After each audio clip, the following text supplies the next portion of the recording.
তোমার এই অবস্থা কেন? রক্ত তোমার কাপড় চোপড়। আবারও কিছু বলবে কিন্তু রাজ জবাব দিল এর পূর্বেই। তোমার যা প্রশ্ন আছে পরে করো। এই মুহূর্তে টেনশনে মাথা কাজ করছে না। আমার এখন কিছু প্রাণ বাঁচাতে হবে। এই মুহূর্তে ব্লাডের প্রয়োজন, কিন্তু অ্যারেঞ্জ করতে পারছি না। জরুরি ভিত্তিতে ও নেগেটিভ ব্লাডের প্রয়োজন, না হলে একটা মেয়েকে বাঁচানো যাবে না। আমি মাত্র ব্লাড ব্যাংক থেকে এসেছি। তারা জানালো এই রেয়ার গ্রুপের ব্লাড এই মুহূর্তে তাদের স্টকে নেই। বলতে বলতে মাথার চুল টেনে এপাশ ওপাশ করছে রাজ। তার কথা শেষ হতেই কিছু মনে পড়ল আনাসের। এরপর সে রাজকে বলল, okay, do not tension, I am arranging blood for you, wait a minute. অ্যাডির কথা শুনে রাজ অবাক হয়ে তার দিকে তাকালো। এই মুহূর্ত কোথা থেকে ব্লাডের ব্যবস্থা করবে সে? তখন অ্যাডি ফোন নিয়ে কাউকে কল দিয়ে বলতে লাগলো, তুমি যেখানে যে অবস্থায় আছো দ্রুত আল সাফা ক্লিনিকে চলে আসো। এই মুহূর্তে ইমার্জেন্সি ব্লাড ডোনেট করতে হবে, ওকে? বিপরীত পাশ থেকে কিছু শোনার প্রয়োজন মনে না করে ফোনটা ডিসকানেক্ট করে আনাস। কাকে ফোন করছো? রাজের কথায় সে বলল, আমার ফ্রেন্ড, চিন্তা করো না, রক্তের ব্যবস্থা হয়ে গেছে। ওরও এই গ্রুপের ব্লাড, জলদি চলে আসবে। হসপিটালের নাম বলেছো? লোকেশন শেয়ার করে দিয়েছি, চলে আসবে। কোথায় রোগী তাদের? আমাকে দেখাও। রোগী দেখতে যাবার আগে রাজ রিসেপশনে বলে এসেছে একজন লোক আসবে ব্লাড দিতে। তারা যেন দ্রুত অ্যারেঞ্জ করে। রোগী এবং রুম নাম্বার দুটোই লিখে দিয়ে এসেছে রাজ। সব কাজ যত দ্রুত করা যায়, একটু যেন বিলম্ব না হয়, সে দিকটা মাথায় রেখেই রাজ পদক্ষেপ নিয়েছে। এরপর সে এদিকে নিয়ে গেল পেশেন্টের কেবিনে। সেখানে ঢুকেই এডি দেখলো তারিনকে। মাথায় আঘাত লেগেছে, হাত পা ছেঁড়া আর নীলচে কালশিটে ভরা, কারণ দুর্ঘটনার সময় সে গাড়ির থেকে ছিটকে বাইরে পড়েছিল। ফলে শরীর জুড়ে ক্ষতবিক্ষত হয়েছে। একজন ডাক্তার খুব যত্ন নিয়ে তার মাথায় ব্যান্ডেজ করছিলেন। পরিচয় পেয়ে অ্যাডি বুঝলো তিনি তারিনের উঠবি। তারিনের অবস্থা দেখে অ্যাডির বুকটা হাহাকার করে উঠল।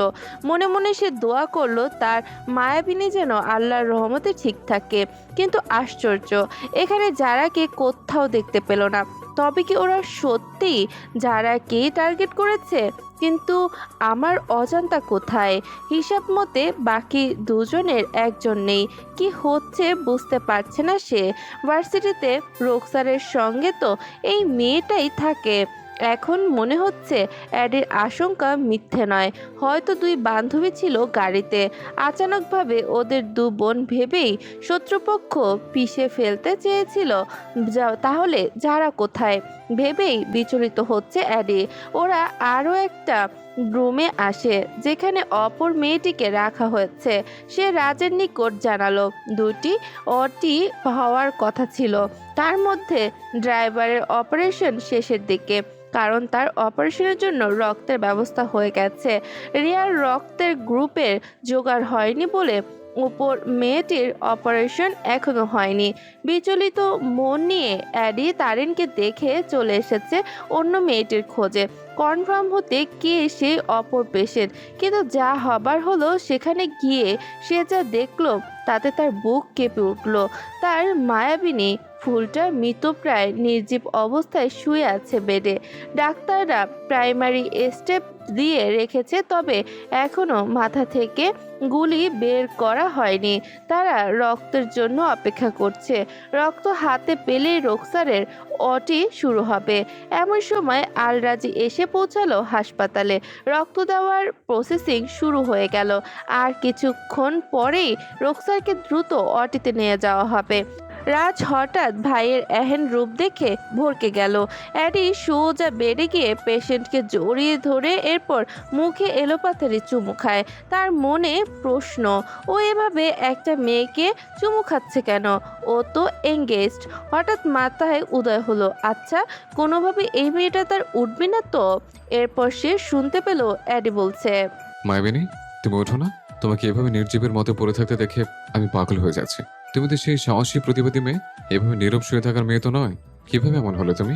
হ্যাঁ? বুক ফেটে কান্না আসছে, কিন্তু কান্না করতে পারছে না। হঠাৎ কিছু মনে পড়তেই গলাটা ভারী হয়ে এডি আবার বলল, তোমার এই অবস্থার জন্য যে দায়ী সে আমার হাত থেকে কোনোভাবে বাঁচতে পারবে না। তোমাকে ছুঁয়ে আমি আজ প্রতিজ্ঞা করছি, কাপা কাপা হাতে সে রোকসারকে বুকে জড়িয়ে নিল। এরপর মুখটা সামনে এনে বলল, উঠো তুমি, শুনছো আমার কথা? এই কলিজাটা, এভাবে নিস্তেজ হয়ে পড়ে থাকতে পারো না। উঠো তুমি প্লিজ। ঠিক তখনই রাজ এসে তাকে থামালো। ভাই, তুমি কি করছো? মেয়েটা হয়তো এমনিই সিরিয়াস, এভাবে ঝাঁকালে ওর ক্ষতি হবে। রাজের কথায় এডি যেন হুঁশ ফিরে পেল। সে ফিসফিস করে বলল, দেখো ভাই, আমার মায়াবিনীকে দেখো, কত শান্ত হয়ে ঘুমিয়ে আছে। অথচ জানো, আমার সাথে তার কোনোদিন তেমন করে কথা হয়নি। হ্যাঁ, আমাদের এঙ্গেজমেন্ট হয়েছে, তোমাকে বলেছিলাম। ভেবেছিলাম তোমার সাথে আলাপ করাবো, কিন্তু কপাল দেখো, যেদিন তার পাশে থাকা দরকার ছিল সেদিন আমি ছিলাম না। তুমি ভাসুর হয়ে অজান্তে তার সামনে এসছো। অ্যাব্রোড থেকে তার অজান্তে রক্ষা করলে আমার মায়াবিনীকে। রাজ ওর ভাইয়ের কথা শুনে কাতর কণ্ঠে অনুনয় করলো। ভাই, ওকে বেডে শুইয়ে দাও, দেখবে সব ঠিক হয়ে যাবে। সত্যি ভাগ্য ভালো ছিল যে তখন আমি ওর কাছে ছিলাম। যদি আরও আগে হাসপাতালে আনা যেত তাহলে এভাবে খারাপ অবস্থায় পড়তে হতো না। অতিরিক্ত রক্তক্ষরণেও ও এখন খুব দুর্বল। তুমি এমন করলে ওর বাঁচার সম্ভাবনা কমে যাবে। দেখো না, মাথার দিকটা থেকে রক্ত ঝরছে। রাজ দ্রুত বালিশ ঠিক করে দিল। অ্যাডি নিঃশ্বাস ফেলে রোকসারের কপালে হাত রাখলো। আমাদের তেমন কথা হয়নি, ভালোবাসা প্রকাশ করারও সুযোগ পাইনি। তবুও তুমি আমাকে ছেড়ে যাবার সুযোগ খুঁজছো, তাই না? বলে রাখছি, কাজল চোখের মেয়ে, তোমাকে আমি কোথাও যেতে দেবো না। ওকে? তোমার কোথাও যাওয়া মানায় না, শুধু আমার ছাড়া। প্লিজ আঁখি খোলো আমার মায়াবিনী। কোথাও গেলে যাবে অন্যরা, তুমি না বুঝলে তোমাকে আমি কোথাও যেতে দেবো না। বলেই কপালে কিস করে অ্যাডি। নিঃশব্দে চোখ বুজে শুয়ে থাকা রোকসার সবই শুনছিল। স্বপ্ন দেখেছে মনে হচ্ছে, চোখের পাতা তুলতে পারছিল না। তবু অনুভব করছিল কারো কণ্ঠে ব্যথা মিশ্রিত ভালোবাসা। কে সে যে এভাবে তার জন্য পাগলামি করছে? অ্যাডি তো কখনো এভাবে তার কাছে আসবে না। গালের পাশে সে অনুভব করলো অশ্রুবিন্দুর উষ্ণতা, কিন্তু দুর্বল শরীর সহ করতে পারল না। আবারও অচেতন হয়ে গেল। হঠাৎ ডাক্তার মাহতাব এসে কঠিন কণ্ঠে বললেন, এখানে কি হচ্ছে? এভাবে রোগীর পাশে জোরে জোরে কথা বললে ক্ষতি হয়। এ কি ব্লিডিং কেন হচ্ছে? কেউ কি রোগীকে ঝাঁকিয়েছো? রাজ দমিত গলায় উত্তর দিল, আসলে ডাক্তার, উনি ওর উঠবি, তাই মানসিকভাবে সামলাতে পারেনি, তাই। ডাক্তার দীর্ঘশ্বাস ফেলে বললেন, এমনিতেই তো রোগীর প্রচুর ব্লাড লস হয়েছে, এর মধ্যে এসব মোটেই ঠিক হয়নি। এরপর তিনি ডাকলেন, নার্সরা, রোগীকে রেডি করো ওটির জন্য। রক্ত ইতিমধ্যে এসে গেছে, আর দেরি করলে আমরা রোগীকে হারাবো। এরপর রাজকে লক্ষ্য করে বললেন ডক্টর মাহতাব, রাজ, দ্রুত সব ফর্মালিটি শেষ করুন। আপনার প্রথম পেশেন্টের অপারেশন সফল হয়েছে। অ্যাডি ব্যাকুল কণ্ঠে বলল, ধন্যবাদ ডাক্তার। আর হ্যাঁ, উনি আমার পরিবারের একজন। প্লিজ আপনার সর্বোচ্চটা দিয়ে ওকে বাঁচান। আই হোপ এবার আপনি সফল হবেন। ডাক্তার মাথা নাড়লেন। No thanks, it my but okay. Will do my very ব্যাটস to heal her heal her the rest I entrust to আল্লাহ। রোকসারকে দ্রুত ওটিতে নিয়ে যাওয়া হলো। অ্যাডি তখন অস্থিরভাবে এপার ওপার পায়চারি করতে লাগলো। বুকটা যেন ফেটে যাচ্ছে তার, চোখ ভিজে উঠছে অশ্রুতে। মনের ভেতর কেবল একটি বাক্য ঘুরপাক খাচ্ছে, যেখানে আমার থাকার কথা ছিল সেখানে আজ আমার মায়াবতী নিথর হয়ে শুয়ে আছে।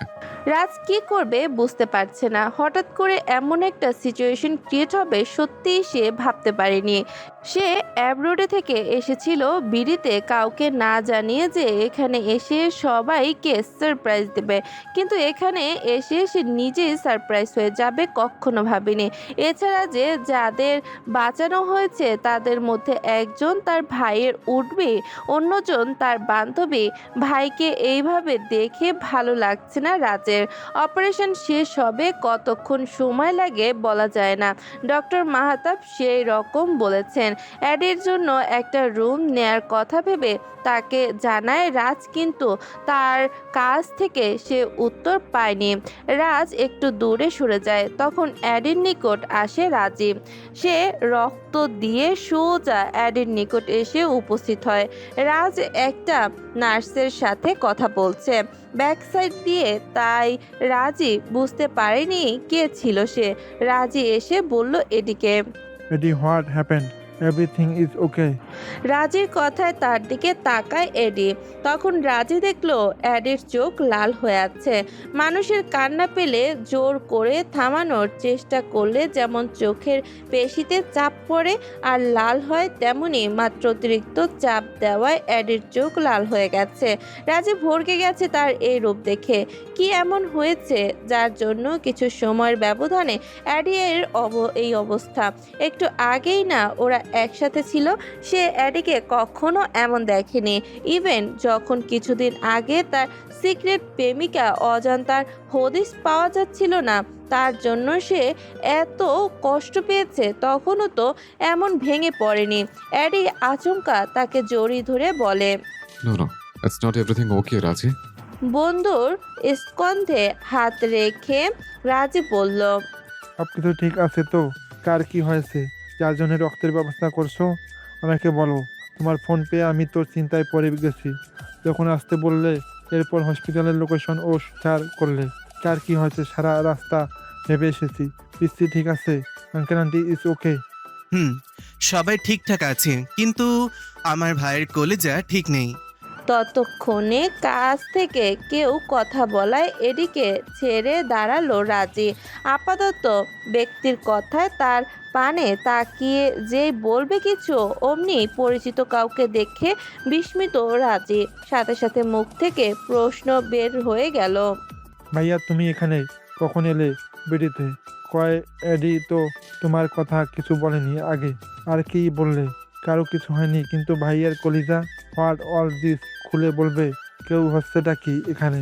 এরপর সে জানতে যখন এদিকে প্রশ্ন করতে বলে, এডি? এটা বলেই যেই সে তাকালো তার দিকে, অমনি দেখতে পেল অ্যাডি দাঁড়ানো থেকে বসে গেছে আর চোখ দুটো রেখেছে সামনে অপারেশন সেকশনে, যেখানে লাল রঙের বাতি জ্বলজ্বল করছে আর ভেতরে অপারেশন চলছে। আর তার সামনে ওয়েট করছে অ্যাডি। কখন ডক্টর বের হবে শুনবে এডি। তার মায়াবিনী কেমন আছে, অপেক্ষা করছে কখন ডক্টর বলবে no tension, everything is fine. Raji ভুরু কুচকে তাকিয়ে দেখছে এডিকে, আর এরপর রাজের দিকে তাকায়। রাজ তার অস্থিরতা দেখে সব বুঝে গেল, তাই নিজে থেকে বলতে লাগলো, ভাইয়ের কলিজা মানে আমার এডি ভাইয়ের উঠবি, যে আজকে গাড়ি অ্যাক্সিডেন্ট করেছে আর এখন তার চিকিৎসা চলছে ভেতরে। হোয়াট? চোখ দুটো বড় বড় করে ফেললো রাজ। তার মানে অ্যাডি এঙ্গেজড? কখন, কিভাবে হয়েছে? কয় সে তো এ ব্যাপারে কিচ্ছু জানে না। বন্ধু তাকে সব শেয়ার করলেও এই বিষয়ে কেন হাইড করলো?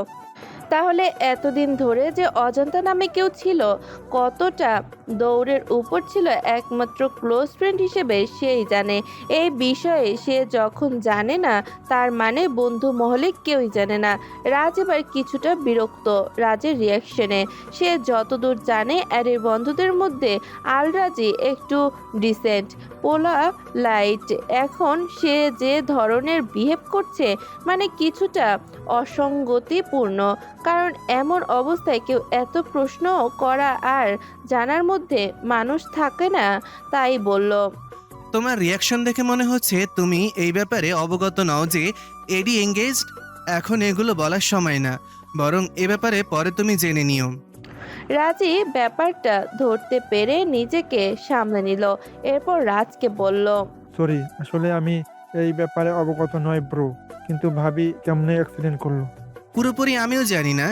আমি যখন এয়ারপোর্ট থেকে আসছি তখন দেখলাম রাস্তায় একটা গাড়ি অ্যাক্সিডেন্ট করেছে, আর তখন পুরো রাস্তায় জ্যাম লেগে যায়। সামনে এমন দেখে পেছনের গাড়ি চলছে না, একের পর এক গাড়ি আটকে যায়, পুরো গরমে নাজেহাল অবস্থা। আর গাড়ি যখন এগিয়ে যাচ্ছে না, তখন বাধ্য হয়ে আমি কার থেকে বের হয়ে সামনে গেলে তাদের অবস্থা দেখে এখানে নিয়ে আসি। আর এডির সাথে আমার এখানেই সাক্ষাৎ হয়। বাকিটা যাদের সাথে এই ঘটনা ঘটে তারা বলতে পারবে। অ্যাডিও ভাইয়ের কথা শুনে আর সব বুঝে, তাই তো মনে মনে হিসাব করছে কিছু। অ্যাডি, ওহ সরি ব্রো, জানতাম না আসলে এডি এঙ্গেজড। ইটস ওকে, বুঝতে পেরেছি তোমার অবস্থা দেখে। আর মনে হয় এই বিষয়ে ভাইয়ের কোনো পরিকল্পনা ছিল, তাই তোমাকে বলেনি। ইভেন বাইরের কাউকে সে বলেনি। আর তোমাকে ধন্যবাদ, রক্ত দিয়ে তাকে বাঁচানোর জন্য, কারণ ওই মুহূর্তে আমরা এই রেয়ার গ্রুপের ব্লাড পাইনি। ধন্যবাদ কেন? এটা তো আমার নৈতিক দায়িত্ব। বন্ধুর বিপদের সময় সাহায্য করবো না, তাহলে বন্ধু হলাম কেন? রাজের কথা শুনে রাজ বলল, শোনো, তুমিও একটু রেস্ট নাও। ব্লাড দিয়ে নিশ্চয়ই উইকনেস ফিল করছো। দাঁড়াও, তোমার জন্য গ্লুকোজ নিয়ে আসতে বলছি। নার্স বলে ডাক দিলে রাজি বলল। বড় এইসবের দরকার নেই কোনো।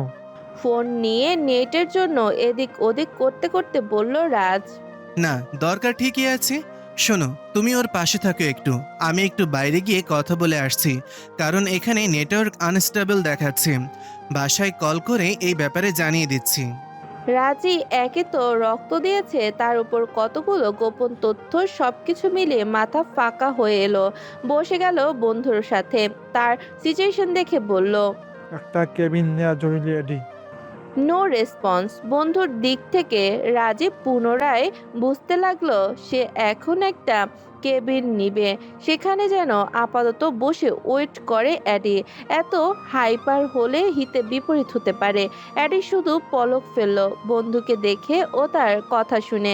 রাজি সে যা জানার পরে জানবে। কখন সে এই বিষয়ে অ্যাডিকে বিরক্ত করবে না। কিছুক্ষণ পর ডাব নিয়ে আসে দুটো। রাজ একটা রাজিকে দিল, অপরটি এডিকে দিল। স্ট্রো নিয়ে এডি স্থির হয়ে বসে আছে তো আছে। এটা দেখে রাজ জোর করে ওকে এটা খাইয়ে দেয়। সারাদিন অভুক্ত থাকায় এখন ঠান্ডা ডাবের পানি পেটটা শীতল করলো ঠিকই, কিন্তু মনটা তো আগুনের উত্তাপে ছড়িয়ে পড়েছে। রোকসারকে সুস্থভাবে না দেখলে তার হৃদয় শান্ত হবে না। প্রথমে দেওয়ান বাড়িতে শোরগোল পড়ে গেছে রীতিমতো, তাদের হবু এক্সটেন্ড করেছে, কিন্তু এদিকে রোকসারের বাবাকে পাওয়া যাচ্ছে না কলে। রাজের কলে এতক্ষণে সবাই জেনে গেছে, বিশেষ করে সে তার মাকে বলে, আর তার মা তার মামুনিকে। এই খবর শুনে শায়লা দেওয়ান ভয়ে তটস্থ হন। শিওর হতে বেআইনকে কল দেন একের পর এক। এরপর তারা সপরিবারে এখানে এসে উপস্থিত হন। সবাই যখন আসে হসপিটালে, তখন তারা আবার রাজকে দেখে সবাই বিস্ময়ভূত হয়। এই মুহূর্তে সে এখানে কিভাবে এলো, কিন্তু যখন সবটা শুনতে পায় সকলে, তখন তারা ঠিকঠাক হয়। একদিকে বাকিরা স্বাভাবিক হলেও চাঁদনি পারেনি ঠিক হতে। মায়ের কাছে আড়াল থেকে থেকে তাকিয়ে দেখছে রাজকে। রাজও সেটা খেয়াল করে, মনে মনে হাসছে। মেয়েটা এখনো ওকে ভয় পাচ্ছে। যাই করুক, শাস্তি তো সে তাকে দেবেই। তার কল না ধরা, ইগনোর যখন করলো, এর উত্তাপ ছড়িয়ে পড়বে না, এটা কোনো কথা নয়। চাঁদনি নিজেকে ঠিক করে দা ভাইয়ের নিকট যায়। এখন আগের মতো বিহেভ করার সময় নেই তার। এদিকে তার দা ভাই কষ্ট পাচ্ছে, আরেকদিকে তার বৌমনি। তারও যে কষ্ট হচ্ছে না তেমনটা নয়, তারও কষ্ট হচ্ছে, বান্ধবী প্লাস বৌমনি তার। এছাড়া তারিনের জন্যও হচ্ছে কষ্ট। মেয়েটার জায়গায় আজকে যারা থাকলে তারও এমন হতো। চাঁদনি ভাবছে যারা কোথায়। মা ফুপি সবাই তারিনকে দেখতে গেছে, তাই সেও ভাইদের কাছ থেকে সেখানে চলে যায়। যাবে না কেন? এমন অবস্থায়ও রাজ তার দিকে কিভাবে তাকিয়ে রয়েছে, তার অস্বস্তি বোধ হচ্ছে এক প্রকার। এখন থেকে যে পালিয়ে গেল, রাজ তার যাওয়ার দিকে অপলক দৃষ্টিতে চেয়ে আছে। কতদিন পর সে তার ব্ল্যাক কুইনকে দেখছে, সে কি কখনো তার সাথে সহজ হবে না? এই কথা ভেবে মনে মনে সে গভীর নিঃশ্বাস ফেলে। তারিনকে দেখে তার সাথে হালকা কথা বলে চাঁদনি, এরপর অপেক্ষা করতে থাকে রোকসারের জন্য। এই ফাঁকে সে নফল নামাজ পড়ে দোয়াও করলো যেন সবাই সুস্থ হয়ে ওঠে। তারিন একটু সুস্থ এখন, কিন্তু ড্রাইভার আনোয়ার আর রোকসার বেশি অসুস্থ, তাই সে তাদের জন্য দোয়া করে। অ্যাডির নিকট মা এসে ছেলেকে সান্ত্বনা দেন, তার ছেলে বউয়ের কিচ্ছু হবে না, আল্লাহ সুস্থ করে দেবেন। অ্যাডিও মায়ের ঘাড়ে মুখ গুজে নীরবে অশ্রু বিসর্জন করে। অ্যাডি থমকে বসে আছে, আগের ন্যায় শব্দ করে কাঁদতে পারছে না, নিজেকে অসহায় লাগছে। মার কাছে অসহায় তাকে জড়িয়ে ধরেছে। আশফাক দেওয়ান এই মুহূর্তে মজা করার মুডে নেই। যেভাবে ছেলের পেছন আগে লাগতেন, সত্যি কেউ ভাবতে পারছে না অ্যাডির এই ব্যবস্থা হবে। সারা দিন না খাওয়া অবস্থায় আছে, এর মধ্যে পেরেশানিতে মুখটা ছোট হয়ে গেছে, চুলগুলো পড়ে আছে মাথার একপাশে, মুখটা মলিন হয়ে গেছে, কারো দিকে সেভাবে তাকাচ্ছে না। ফুপি আয়শা এসে তাকে জোর করছে তাকে কেবিনে নিতে। রাজের কাছে শুনেছে সে তখন থেকে এক জায়গায় বসে আছে। তিনি এর মধ্যে সবাইকে বললেন, আমার ভাইপোটা বাসা থেকে না খেয়ে বের হয়ে এসেছে, শুধুমাত্র এই খবরটা জেনেই। আমি তখন ভেবেছিলাম গুরুতর এমন কিছু হবে যার জন্য ও তাড়াতাড়ি বাসা থেকে বের হয়ে এসেছে। এখন শুনলাম আমাদের বৌমা এই অবস্থায়। বাবা অনাস, উঠ, চিন্তা করিস না, আমাদের বৌমা ঠিক হয়ে যাবে। জোর করে কেবিনে নিয়ে গেল সবাই। কিছুক্ষণ পর পর রাজকে বলছে অ্যাডি কি খবর জেনে তাকে এসে বলতে, আর রাজও ট্রাই করতে, নয়তো রাজি নার্সদের ডেকে আপডেট নিতে কেবিন থেকে বাইরে বের হচ্ছে। ওর পাগলামি দেখে ডক্টর মাহাতাব বলেছিলেন অ্যাডিকে তাদের সাথে জয়েন করতে, কিন্তু প্রিয় মানুষের অপারেশন সে দেখতে পারবে না বলে ভিতরে যায়নি। কিছুক্ষণ পর ডাক্তার এসে জানালেন, মাথার আঘাতটাই সবচেয়ে ভয়াবহ ছিল। বুলেটটা হালকা ভেতরে ঢুকেছে, পুরোটা ঢুকলে রকের রকের লীলা সঙ্গ হতো। এছাড়া আরেকটু গভীরে হলেই হয়তো মৃত্যু স্মৃতিশক্তিও হারিয়ে ফেলতো রক। বুলেটটা সফলভাবে বের করা হয়েছে, আর তার পায়েও গুরুত্ব আঘাত লেগেছে। পায়ে হাড় ভাঙেনি, ক্র্যাক হয়েছে, ব্যান্ডেজ করা পা। তবে কয়দিন হাঁটা চলা করতে পারবে না, তবে চিন্তার কিছু নেই, বিশ্রাম নিলে ধীরে ধীরে সুস্থ হয়ে যাবে। অপারেশন সাকসেসফুল হয়েছে রোকসারের। এই খবর সকলে খুব খুশি হয়েছে। তাকে বেডে দিবে শুনে ইতিমধ্যে এদিকে সবাই শুকরিয়া আদায় করছে। রোকসারের ডাক্তারের আশ্বাসে অ্যাডির বুক থেকে ভার নেমে এলো, কিন্তু গভীরে এখনো আরো আশঙ্কা রয়ে গেল। যদি সত্যি মায়াবতীকে হারাতে হতো তবে সে বাঁচত কি করে? অপরদিকে জানাব তৌহিদ আফ্রিদি হসপিটালে এসে উপস্থিত হলো সবার পরে। তিনি ঘুম থেকে উঠে ওয়াশরুমে যাবার আগে ফোন সুইচ অন করলেন, দরকারি নিউজ আছে কিনা চেক করে এরপর ওয়াশরুমে যাবেন। কিন্তু ফোন অন হতেই একের পর এক নোটিফিকেশন আসতেই থাকে। মেসেজের থেকে ফোন কলসের সংখ্যা অনেক বেশি। তিনি দেখেন অনেক ফোন কলস আর মেসেজে ভরপুর। তবে চোখ আটকে গেল অ্যাডির ফোন থেকে আসা মেসেজে। দাঁড়ানো থেকে বসে পড়লেন, শরীর কাঁপতে থাকে তার ওয়াইফ ও মোর্শেদা সাথে সাথে তাকে ধরেন, বসলেন, নিজেও অ্যাক্সিডেন্ট থেকে বেঁচে যান।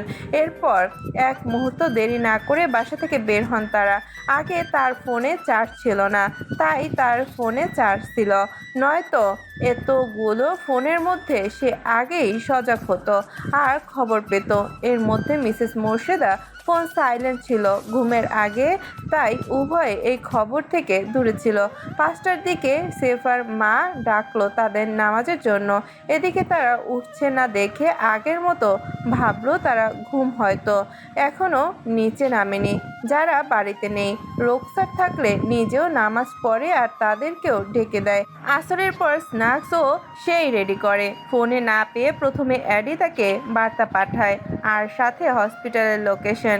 মেসেজ দেখে জনাব তৌফিক আফ্রিদি যেভাবে ছিলেন সেভাবে মেয়ের নিকট হাজির, আর তাদের আসার পর রোকসারকে কেবিনে দেয় ডক্টররা।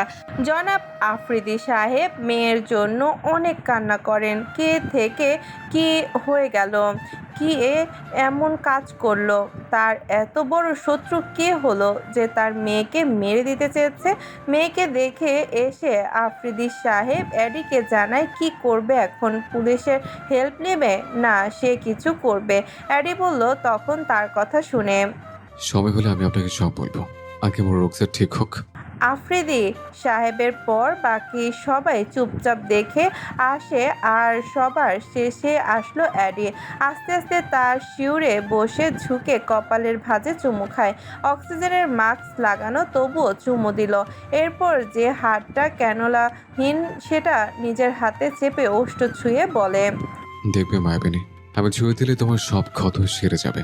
তুমি এক আঙুল দিয়ে আমার ছুঁয়ে দেখো, অন্তত তখনই বুঝবে আমার অনুভূতি কেমন। প্রতিক্ষণ যা শুধু তোমার নামে বেঁচে থাকে। তার হাত সে তার গালে রেখে বলতে থাকে পুনরায়, মায়াবিনী, আমার এই হৃৎপিণ্ডে জোরে করেছে নিরন্তর স্পন্দন, শুধু তোমাকে চাই বলে। তুমি যদি জানতে এই স্পর্শে কত জীবন লুকানো, তাহলে আর কখনো দূরে যেতে না। না ভাবতে তুমি, প্লিজ আমার অজান্তা তুমি আমার কাছে ফিরে এসো।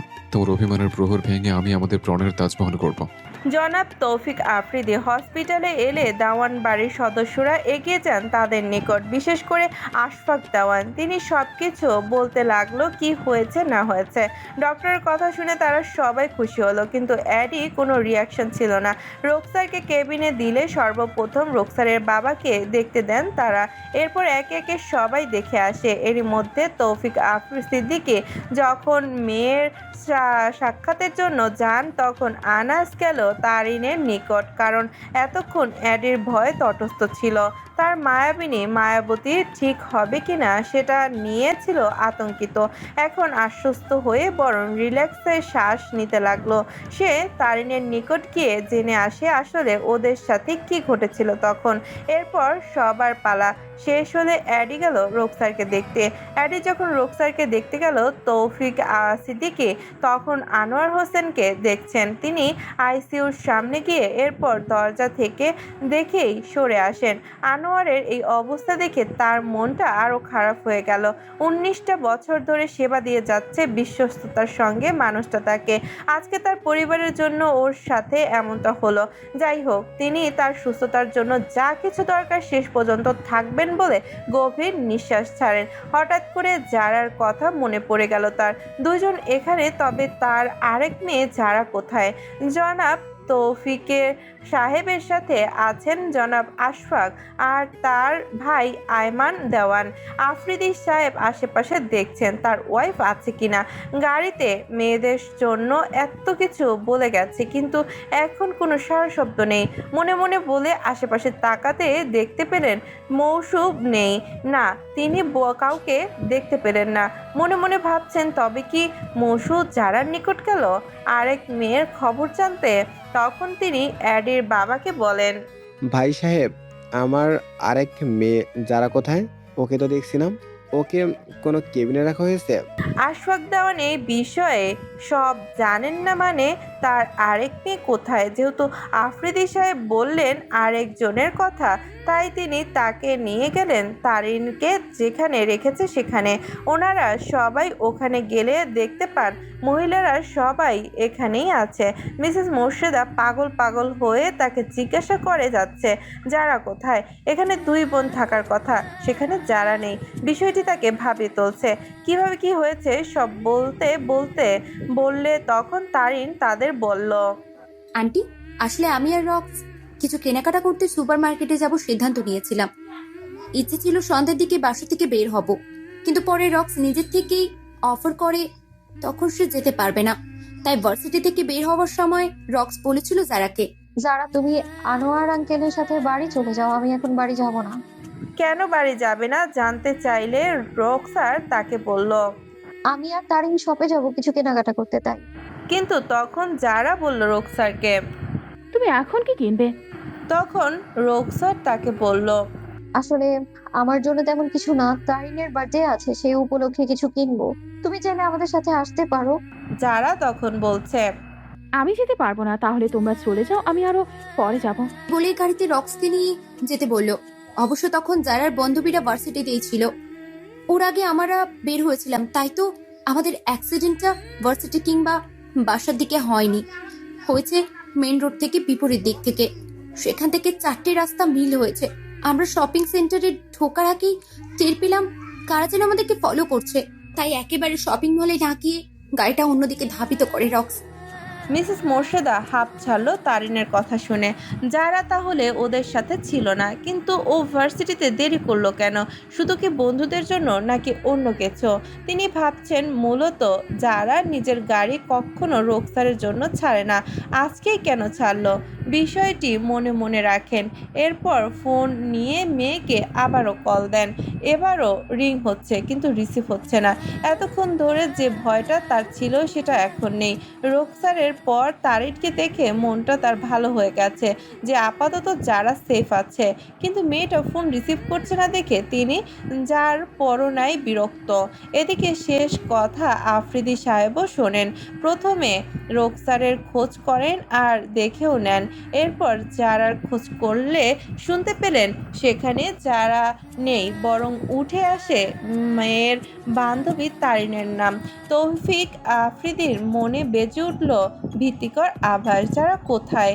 তবে তিনি আজ করছেন কিছু তো একটা হয়েছে। আর আসলে তাদের সাথে এক্স্যাক্টলি কি হয়েছে যার সম্পর্কে তিনি এখনো অবধি কিছুই জানেন না। তৌফিক সিদ্দিকী মেয়ের কেবিন থেকে বের হলে এডি তাকে নিয়ে গেল ড্রাইভার আনোয়ারের নিকট। সেও কথা বলার অবস্থায় নেই। প্রথমে যদিও একটু উন্নত ছিল, পরে অবস্থা শোচনীয় দেখে আইসিইউতে শিফট করেন ডক্টররা। আর তারিন খানিকটা সুস্থ আছে, মূলত তিনি তার সাথে কথা বলছেন। তারিন তাকে জানায় ওদের গাড়ি ভার্সিটি থেকে বের হলে দুইটা গাড়ি ফলো করে। প্রথমে ওরা বুঝতে পারেনি, কিন্তু যখন বুঝতে পারে ততক্ষণে অনেক দেরি হয়ে গেল আর তাদের অ্যাক্সিডেন্ট হয়ে যায়। সবটা শুনে তিনি ভাবতে লাগলেন মুখোশধারী লোকগুলো কে। তার জানা মতে তার শত্রু কেউ হলে তাকে টার্গেট না করে ফুলের মতো মেয়ের গায়ে বুলেট ভাবতেই শরীর কেঁপে উঠল। সন্দেহ করছেন তিনি কাউকে, কিন্তু উপযুক্ত প্রমাণ দরকার তার। ভরসা করছেন একজনের উপর। যাই হোক, সময় নিয়ে দেখতে হবে। তার মেয়েদের উপর হামলা ছেড়ে দেওয়ার মতো তো নয়। মা, পরিচিত সেই কণ্ঠস্বর শুনতে মিসেস মোর্শেদার জানে পানি এসে গেল। মেয়ের এই এক ডাকে যেন দহনে জ্বালা তার বুকের উপর এক শীতল জলের ছোঁয়া পেল। তিনি ভেবেছিলেন ঘাতকরা বুঝি তার আদরের মেয়েটাকে তুলে নিয়ে গেছে। একদিকে রোকসারকে করেছে তারা অ্যাক্সিডেন্ট, অপরদিকে যারাকে মেবি ওরা তুলেই নিয়েছে। নয়তো একের পর এক কল দিয়েও কোনো সাড়া পাওয়া যাচ্ছে না কেন? অচেনা আতঙ্ক আর ভয় পেয়ে যেন তার বুকটা কেঁপে উঠেছিল।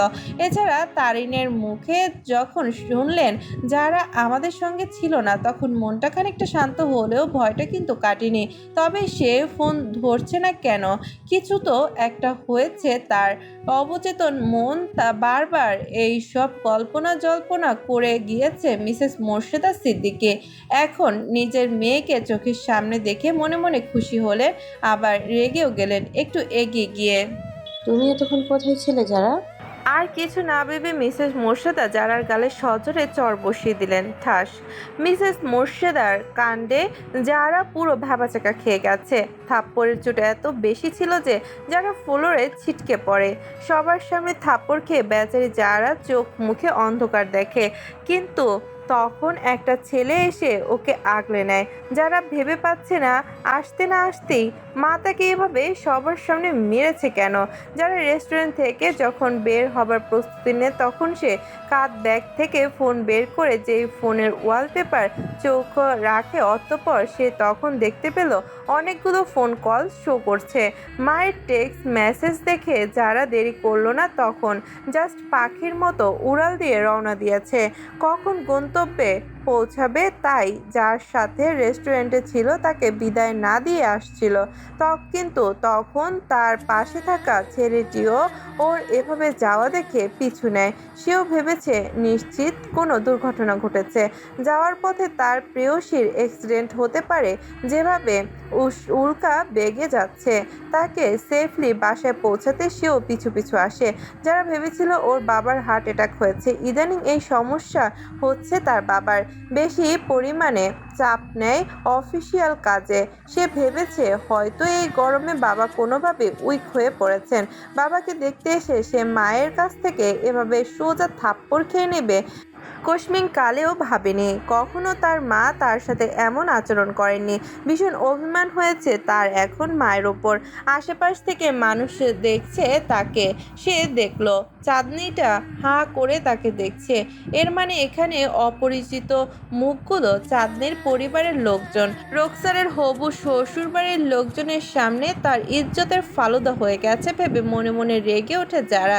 তবে সুদর্শন সুপুরুষ দেখতে পাশে একজনের দিকে চোখ যেতেই তার আরও অস্বস্তি বেড়ে গেল। এরই মধ্যে পাশে থাকার স্বপ্নও আছেন টের পেল। চর খেয়ে কিছুক্ষণের মধ্যে ভুলতে বসেছিল সে যে তার নিউ বিএফ স্বপ্নের অবস্থা এখানে। যারা মায়ের দিকে তাকিয়ে দেখলো সে চোখ দিয়ে গিলেই খাবে তাকে। একে তো তার গায়ে হাত তুলেছেন তার মা, তাও তার নিউ বিএফ স্বপ্নের সামনে। যে তার সামনে এখন এটা মনে হতে প্রচুর রাগ হচ্ছে তার।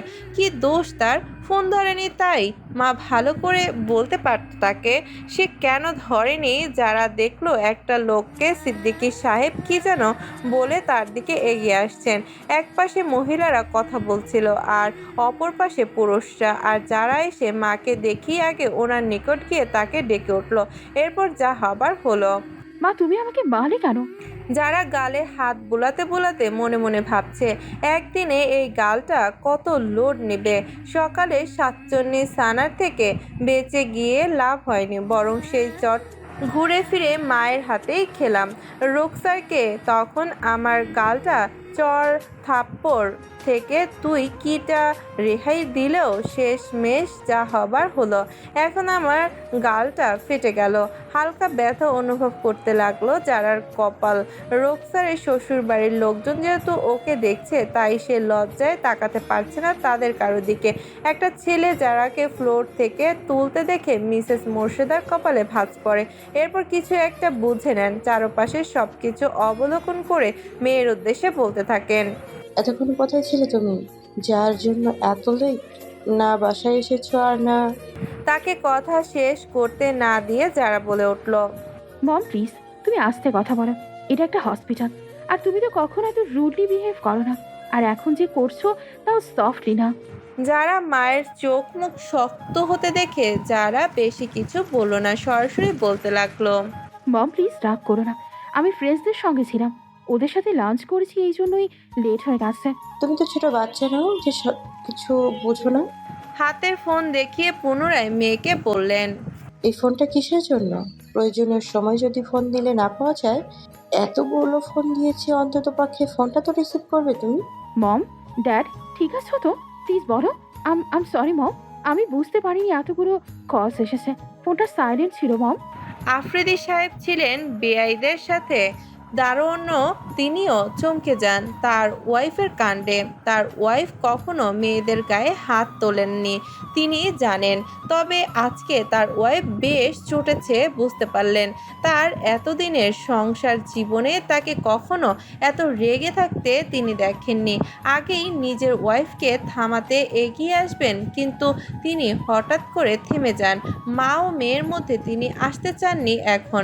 এছাড়া আত্মীয় স্বজন এখানে উপস্থিত, তবে এখন না এলেই নয় মনে করে এগিয়ে আসেন। যারা বাবাকে দেখে এতক্ষণ কি হলো সব ভুলে গেছে, কিন্তু যারা যখন শুনলো রোকসারের কথা অতি আশ্চর্য হয়ে গেছে, মুখ থেকে বের হয়ে গেল অযাচিতভাবে, ও করেছে এই কাজ, নিশ্চিত আমাদের মালার প্ল্যান করেছিল। সবাই ওর কথা শুনে নিজেদের মধ্যে আলোচনা করতে লাগলো। মিসেস শায়লা সবার আগে প্রশ্ন করেন, তুমি কি এই বিষয়ে কিছু জানো? জানলে আমাদের বলো, এর পেছনে কে আছে, কে তোমাদের মারতে চায়? যারার মাও তাকে প্রশ্ন করলো যেন সে বলে কে তাদের শত্রু, এছাড়া তাদের কারো সাথে ঝামেলা হয়েছে কিনা। স্বপ্ন সব শুনে আশ্চর্য হয়ে তাকিয়ে আছে সবার দিকে। রোকসারদের অ্যাক্সিডেন্ট হয়েছে শুনে তার যা বোঝার আর জানার হয়ে গেছে। আর কেউ জানুক বা না জানুক, এরই মধ্যে রাজিকে বিপরীত দিক থেকে আসতে দেখে সে বন্ধুর নিকট যায় খোলাসা ভাবে জানতে আসলে কি হয়েছিল। এছাড়া রাজকে এখানে দেখেছে সে, ওর মা বাবার সাথে অ্যাডির মা বাবাও আছেন। তারিনের কথা শুনেও খারাপ লাগছে তার। স্বপ্ন ভেবে পাচ্ছে না ও কিভাবে রোকসারদের সঙ্গে এমনটা করতে পারলো। তাও একটা দিন অতিবাহিত হয়নি। যারার দিকে তাকিয়ে ভাবে, প্রেয়সী তুমি তখন আমার সাথে না থাকলে কি হতো। ভাবতেই তার গা শিউরে ওঠে। সানাকে তার বন্ধু ভাবতে ঘৃণা হচ্ছে। সে কি করে এতটা অ্যাগ্রেসিভ হলো। মানুষ খুন করতে যার হাত কাঁপে না, এতক্ষণ কি বলতে যাচ্ছিল যারা হুঁশ আসতে বলল। রক কোথায়? আমাকে নিয়ে চলো, আমি ওকে দেখবো। বলেই বাবাকে জড়িয়ে ধরে যারা। জনাব তৌফিক আফ্রিদি মেয়ের এলোমেলো কথা শুনে গেছেন, কিন্তু সবটা স্পষ্ট হয়নি।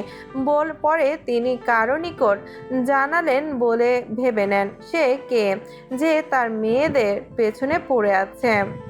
রোকসারদের কেবিনের সামনে জনাব আফ্রিদি সাহেব অপর মেয়ে যারাকে নিয়ে উপস্থিত হলেন। এরপর দরজা একটু ফাঁক করতেই ভেতরে যা দেখলেন তা দেখে তার মুখে অশান্তির হাসি ফুটে উঠল।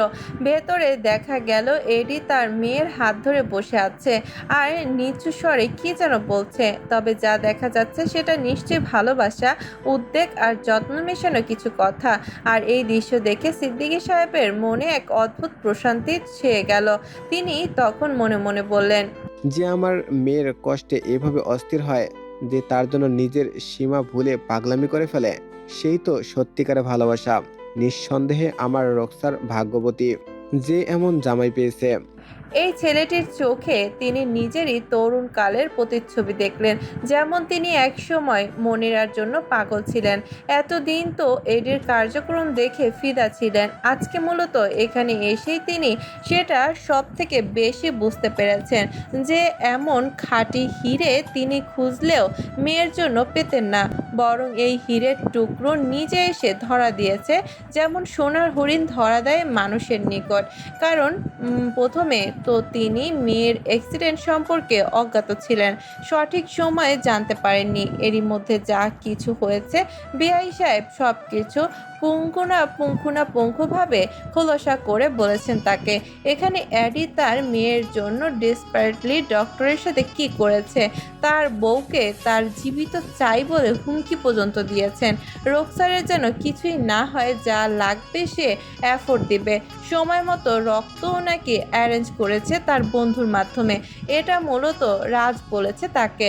সেই ছেলেটিও ভাগ্য করে তার মেয়েকে সাহায্য করতে আল্লাহ পাঠিয়েছে, যেন লাখো কোটি শুকরিয়া জ্ঞাপন করেছেন তিনি তো সব শুনে ভেবে নিয়েছেন যদি রোকসারের এই পর্যায়ে দুর্ঘটনায় কিছু হতো তবে সে মানসিকভাবে বিপর্যস্ত হয়ে পড়তো।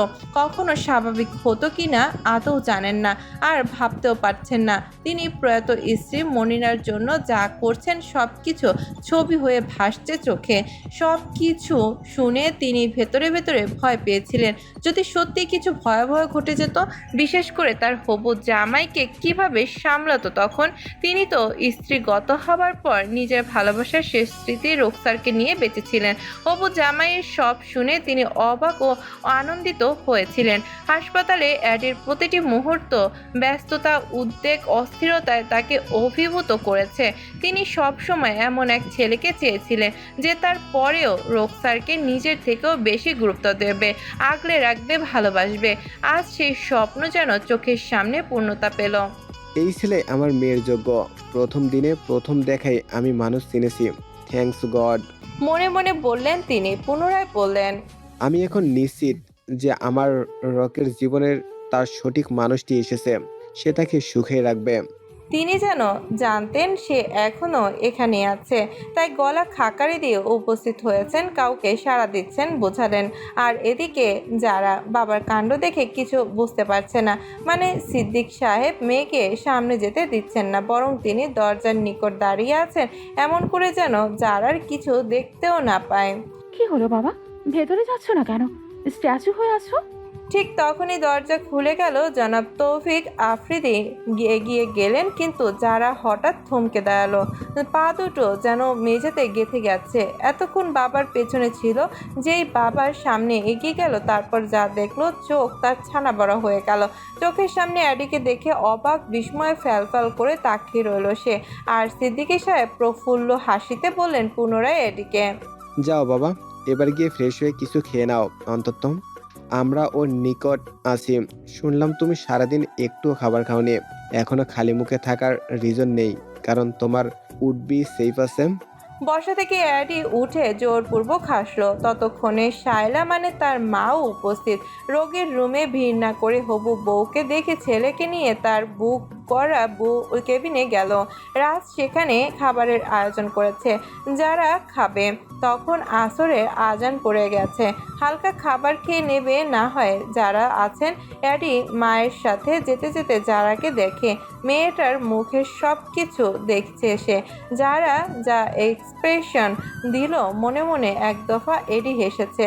সে আগেই জানতো সবটা সামনে এলে ওর অবস্থা বেগতিক হবে। অ্যাডির মতে, যারা তুমি আমাকে আসলে এখানে ডিজার্ভ করোনি সেটা আমি জানি, আর তোমার মনে যা চলছে সেটাও ভালোই জানি।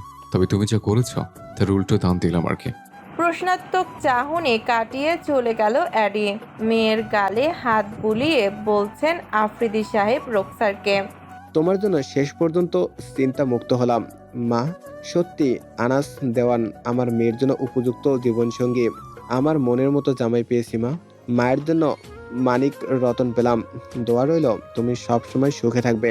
তবে এখন তোমার সুস্থতা দ্রুত কামনা করছি। যারা অ্যাডিকে দেখে থমকে গেছে, কিন্তু মনে মনে বলছে সে নিজেকে, না এরি, কি করে আমার বোন রকের হলো? সিক্রেট টপিক বাদ দিলাম। শ্যামা একটা মেয়ে, সে কি করে পছন্দ করলো? আমি কত সুন্দর, ধবধবে ফর্সা সুন্দরী, যে কোনো ছেলে পাগল হতে বাধ্য। তবে কি সে আমাদের সিক্রেট ধরে ফেলেছিল? না হলে আমার প্রচেষ্টা তো ব্যর্থ হবার ছিল না। রোকসারকে দেখছে যারা অসুস্থ হয়ে বেডে পড়ে আছে, অক্সিজেন মাস্ক লাগানো। অতিরিক্ত ব্লাড লস হওয়ায় মুখটা হলদেটে হয়ে গেছে। সানা কত চেষ্টা করেছে, আর সেও কিন্তু তার হলো না। অ্যাডিকে শেষ পর্যন্ত তার বোন রোকসারই পেল।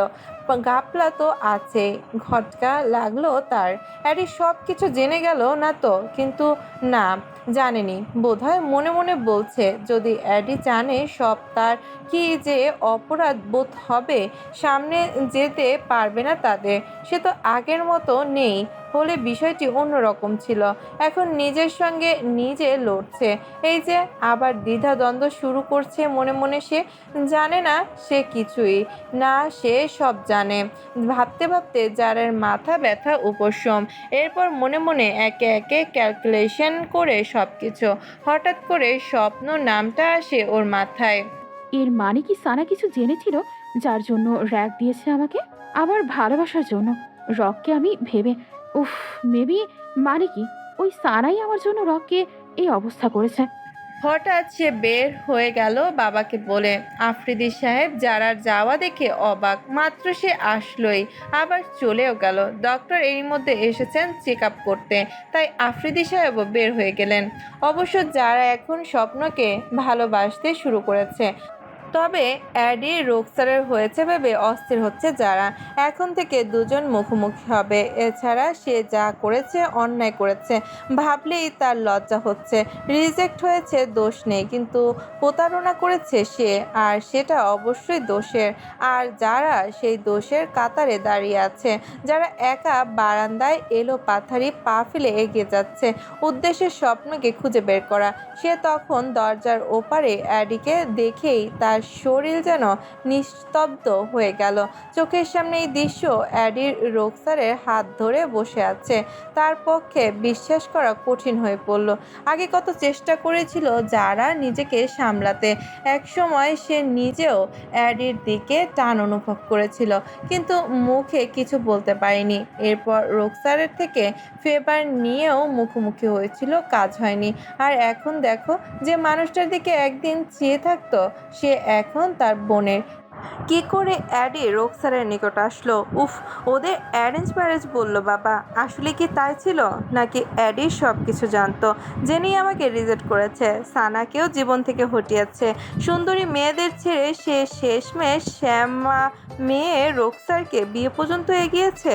শুধু কাকতালীয় বিষয় না, এমনি না, এর পেছনে আসল সত্য সে অ্যাডি বোধহয় জেনে গিয়েছিল, তাই বিয়ের মতো ব্যবস্থা করেছে পরিবারকে নিয়ে। রক, শ্যামা আমি কত সুন্দর, তবুও সে অ্যাকসেপ্ট করেনি। কি অদ্ভুত, তাই না? মনে মনে বলল যারা। সে মনে হয় কিছু একটা করতে চাইছে, অবশ্য ভেবেই, তাই হয়তো অ্যাডি তাকেই পছন্দ করেছে। মাথায় প্রশ্ন করছে একটার পর একটা, অ্যাডি কিভাবে তার বোন রোকসারের হলো? গায়ের রং এমন দেখে অ্যাডি কেমনে নিজের সাথে তাকে জড়ালো? এমন না সে রোকসারের সাথে সরাসরি কথা বলছে, রিলেশনশিপে সিরিয়াসলি ছিল যে মায়ার পরে বিয়ে করতে রাজি হয়েছে। বিষয়টা অন্যরকম। এত সুন্দর চকলেট বয়ের মতো লুকিং, সো হ্যান্ডসাম ছিলে অ্যাডি। কিলার লুকটাই তাকে পাগল করেছে। সানা বেচারি এতদিন বন্ধু প্লাস নামের হলেও বিএফ হিসেবে তাকে পেয়েছে। তার আফসোস হতো আগে কেন সে তার হবে না। এখন নিজেকে শুধরানোর চেষ্টা যারা করছে তার জন্য যে পাগল নয় সে এমন করবে না। এই যে অ্যাডি তাকে রিজেক্ট করেছে, এটা ভাবলেই রাগ আসে। তবে রোকসার দেখতে যেমন, তার মনটা ভালো সে মানে। রোকসার তো শ্যামা মেয়ে, অ্যাডি গৌরবর্ণের। ও ঠিক আছে, প্রাণবন্ত, চঞ্চল, হাসি খুশি, কিন্তু অ্যাডি। যাই হোক, যারা মন মানছে না করে তার সাথে অ্যাডির জুটি সুন্দর হতো। রোকসারের সাথে হলে মানুষ বলবে কাউয়ার মুখে হিন্দুরা আম। এডি তো ছিল যারার চোখে অন্যরকম। Looking hot, handsome, good looking for good player ও সুচি, চিন্তাশীল, গভীর ভালোবাসার মানুষ, আর হার্টথ্রব ব্যান্ডের আইকন। সে মেলের পাশে ফিমেল সিঙ্গারের পদবিটা পেতে চেয়েছিল। অবশ্য এখন যারা স্বপ্নকে বইয়ে হ্যাপি আছে, শুধু এত দিন যাবৎ যা চেয়েছে সেটা ভাগ্য করে তার পাবার ছিল, বিশ্বাস করত। তা কিন্তু আসলে যে রোকসার সৌভাগ্যবতী, সে আজকে মেনেছে, কারণ রোকসারের জন্য সব আছে, তার কিন্তু নেই। রোকসারের আছে বলেই সেই জোরে যারাও তার লাভের অংশ পাচ্ছে। যেমন তার আপন বাবা সিদ্দিকী সাহেব না হলেও বেশিরভাগ সুবিধা সেই ভোগ করে এসেছে। আর তার মা এই বাড়িতে আসার পর দিনের পর দিন গড়িয়ে প্রায় 1 মাস কেটে গেল, আর এরই মধ্যে ঘটে গেল কত ঘটনা। এর মধ্যে রোকসার বেশ সুস্থ হয়ে উঠেছে, তবে পুরোপুরি নয়। সে হসপিটাল থেকে রিলিজ পাবার আগেই তাকে বাড়িতে শিফট করা হয়, তাও অ্যাডির পাগলামির জন্য। অ্যাডি একদম বাসায় যায় না রোকসারকে ছেড়ে, তাকে সে দেখাশোনা করবে। ছেলে যদি নিজের যত্ন না নিয়ে এখানে থাকে, তাহলে এক রোগীর সাথে সে নিজেও রোগী সেজে হসপিটালে ভর্তি থাকবে। তার নিজের প্রতি এমন উদাসী মনোভাব দেখে বড়রা মত দেন কি করবেন। এমন চলতে থাকলে বউয়ের মতো তাকেও অ্যাডমিট করতে হবে। তাই সবাই রোকসারকে বাড়িতে নেওয়ার সিদ্ধান্ত নেন। এখন রোকসারের পর এদিকে তারিনও ঠিকঠাক আছে, আর ড্রাইভার আনোয়ারও আগের থেকে রিকভার করে ভালো আছে। তাকে বেড রেস্ট রাখা হয়েছে, হসপিটালে নার্স নিযুক্ত করে। আনাস এই ঘটনার পেছনে যারা ছিল, মানে যাদের হায়ার করে সাজ্জাদ খান তাদের এক এক করে খুঁজে বের করে নিজের হাতে ওদের শাস্তি দেয়। আর রইল সাজ্জাদ খান ও সানা, ওদের কিভাবে শায়েস্তা করতে হবে সে পরিকল্পনা করে ফেলে। অ্যাডি সব সময় রোকসারকে দেখে রাখতো, কিন্তু এরই মধ্যে একদিন অ্যাডি সময় বের করে সানার বাবাকে তার অফিসে ফেলে অপমান করে আসে আর সানাকে সাথে ওদের বাসায় যায়। বেচারি সানা অ্যাডিকে তাদের বাসায় দেখে তো অবাকে তার চোখ সানা ভরা। তার কাছে ফিরে এসেছে ভেবে খুব খুশিতে একাকার, কিন্তু তার খুশি বেশিক্ষণ স্থায়ী হয়নি। ঝরা ফুলের মতো ঝরে পড়ল তার সকল উচ্ছ্বাস, যা অল্প কিছুক্ষণের মধ্যেই বিস্তার করেছিল। অ্যাডিকে দেখে সানা ভাবলো সব ভুলে অ্যাডি তার কাছে এসেছে। সে তখন খুশি হয়ে দৌড়ে তার নিকটে এসে জড়িয়ে ধরলো আর বলতে লাগলো, ইডি, সত্যি তুমি আমার কাছে এসেছো? আমি জানতাম একদিন তুমি আমার ভালোবাসার টানে ফিরে আসবে। বলে ছেড়ে দাঁড়ালো তাকে। পুনরায় বলতে লাগলো, আমাদের বাড়িতে তো তুমি এমনিতেই কখনো আসোনি, তাই না? ওর স্পর্শে শরীরে এক একটা পশমের গোড়ায় কেউ আগুন জ্বালিয়ে দিয়েছে মনে হলো। সে আস্ত অ্যাটম বোমে পরিণত হয়েছে, শুধু সময়ের অপেক্ষা কখন ফেটে পড়বে। ওমা, দাঁড়িয়ে আছো কেন? বসো তুমি। বলে পায়চারি করতে করতে সোফার কুশন বালিশগুলো ঠিকঠাক করলো দ্রুত করে সানা। এরপর সে যখন তার হাত ধরে সোফায় বসাতে যাবে, অ্যাডি তখন দাঁড়িয়ে থাকলো শক্ত হয়ে। তাকে টলাতে না পেরে সে আশ্চর্য হয়ে তাকিয়ে রইল অ্যাডির দিকে। সানা কোশমিনকালে ভাবলো অ্যাডি হয়তো এখনো অভিমান করে আছে তার উপর। ও যে ভুল কাজ করে গিয়েছিল সে এখন থেকে তার মনের মতো হবে ভেবে নিল। কিছুক্ষণের মধ্যে এরপর ঠোঁটের কোণে হাসির ফোয়ারা ফুটিয়ে পড়ল, তাই নরম গলায় তাকে, সরি ইডি, সবকিছুর জন্য একে সরি। আমি রাগ করে সেদিন ভুল করে ফেলেছি। তুমি ফিরে এসেছো, দেখো আমি আর এমন কিছু করব না। You know what, I am so crazy about you. ঠিক আছে, এখন তুমি যখন আমার নিকটে এসেছো আর কখনো তোমাকে কষ্ট পেতে দেব না। আমি সর্বসুখ দেব। তো মাকে গালে এমন জোরে একটা থাপ্পড় পড়লো, সানা সিটকে গিয়ে সোফায় পড়লো। অ্যারি তখন তাকে বলল, তুমি কতটা ক্রেজি সেটা আমি জানি, তাই নিজের থেকে বলতে হবে না সর্বসুখ মাই ফুড। আর সরি চাইলেই মাফ করা যায়? আরে তোকে তো বন্ধু ভেবে কত কিছু করেছে, সেটা তো নাগালের বাইরে। ছোটখাটো যাই করেছিস মাফ করে এসেছে, কিন্তু এবার যা করার ডিসিশন নিয়েছিস বা করেছিস এর খেসারত তোতে দিতে হবে। এবার পার পাবি না, বুঝেছিস? গালে হাত দিয়ে সানা জিজ্ঞাসা দৃষ্টিতে এদিকে বলল। মানে? নূপুর খান বসার রুমে আওয়াজ শুনে এসে দেখেন আনাসকে। কথা শুনে যা ভাবার ভাবলেন, এরপর বললেন, আনাস বাবা, তুমি এখানে? মেয়েকে দেখে বুঝলেন কি হলো। অবিশ্বাস্য চোখে তাকালেন তিনি আনাসের দিকে। নিজেকে কন্ট্রোল করে তাকে শুধালো অ্যাডি। আন্টি শুনুন। মেয়েকে গালে হাত দিয়ে অশ্রু সজল নেত্রে তাকিয়ে থাকতে দেখে যা বোঝার বুঝে নেন মিসেস নূপুর। তুমি ওকে মেরেছো? জি। তুমি জানো আমি আমার মেয়ের গায়ে হাত তুলি না। ও যা করুক না কেন, তাই বলে তুমি সেখানে ওর গায়ে হাত তুলবে? একদম ভালো করোনি তো। তাকে শেষ করতে না দিয়ে কথা এরই মধ্যে অ্যাডি তাকে বলতে লাগলো, আন্টি আপনি তো আমাকে বলছেন আমি ওকে কতটা বন্ধু হিসেবে দেখে এসছি। কি করেছে না, শুধুমাত্র আপনার জন্য ওর পাগলামি সহ্য করে গেছে। জানেন ও কি করেছে? তার কথায় মিসেস নূপুর জানতে চান মেয়ে আবার কি করেছে। কি করেছে?